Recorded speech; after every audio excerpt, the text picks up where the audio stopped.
চরজব্বর থানায় এই হুজুরকে মাদ্রাসার ছাত্রকে বলাৎকারের অপরাধে তাকে গ্রেপ্তার করা হয়। গ্রেপ্তার করে এই পুলিশ প্রশাসন তাকে জিজ্ঞেস করার এক পর্যায়ে বের হয়ে আসে তাকে নাকি শয়তানে ভর করেছিল।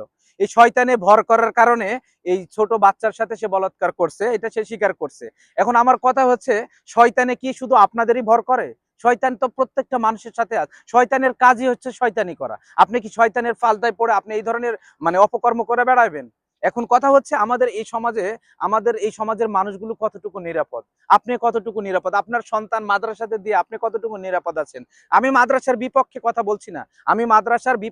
বলছি না, আমি শুধু বলছি এইটুকুই, যে হচ্ছে তাকে শয়তানে ভর করছিল, এই কারণে এই মাদ্রাসার এই ছাত্রকে সে এই ধরনের অপকর্ম করে। এখন কথা হচ্ছে, সেটা মাদ্রাসা নাও হতে পারতো, সেটা হাই স্কুলও হতে পারতো, সেটা অন্য প্রাইমারিও হতে পারতো। আমি শুধু মাদ্রাসার কথা উল্লেখ করতেছি না, আমি করতেছি যে এই হুজুর হুজুর এলো ইসলামের দিন কায়েম করে, ইসলামের প্রচার করে, যিনি এই ধরনের আল্লাহ রাসূলের সুন্নতের দাড়ি রাখে এবং সবকিছু রেখে আল্লাহর পথে চলার চেষ্টা করে, এই মানুষকে শয়তানে কিভাবে ভর করে? আমার এটা বুঝে আসে না। আমরা আমাদের মতো যারা ইয়াং জেনারেশন আছে, তারা তাদেরকে শয়তানে ভর করবে, তাদের রক্ত গরম, তারা এই ধরনের 25 বছর 20 বছর বয়সের ছেলে মেয়েদের রক্ত গরম থাকবে, এদেরকে শয়তানে ভর করবে।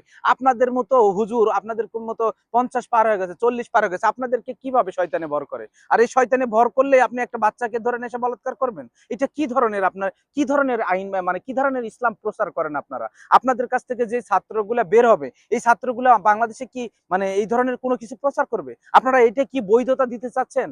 যদি বৈধতা দিতে চান, তাহলে শুধু এই একটা না, শত শত মাদ্রাসার ছাত্রদের সাথে এই ধরনের করা হয়েছে। কতগুলো নিউজ আপনারা পাইছেন যারা সোশ্যাল মিডিয়াতে আছেন, বলেন তো? এখন আমি বলতেছি এই কথা, যে আমাদের এই সমাজের সকল মানুষকে সচেতনতা হতে হবে। আমি মাদ্রাসার সকল হুজুরদেরকে বলবো যে আপনাদের প্রতি মানুষের একটু খেয়াল নজর একটু বেশি, মনিটরিং করে বেশি। সো আপনাকে অবশ্যই এই দিক থেকে একটু নিজেকে সেফ রাখা দরকার, যে আমার কোন কাজ করলে আমাকে মানুষে খারাপ বলবে আর কোন কাজ করলে আমাকে ভালো বলবে। আমি হুজুরের বিরুদ্ধে না, আমি শুধু এই বলাৎকারের বিরুদ্ধে, যিনি করছে তার শাস্তি চাই আমি এই বাংলাদেশের মাটিতে।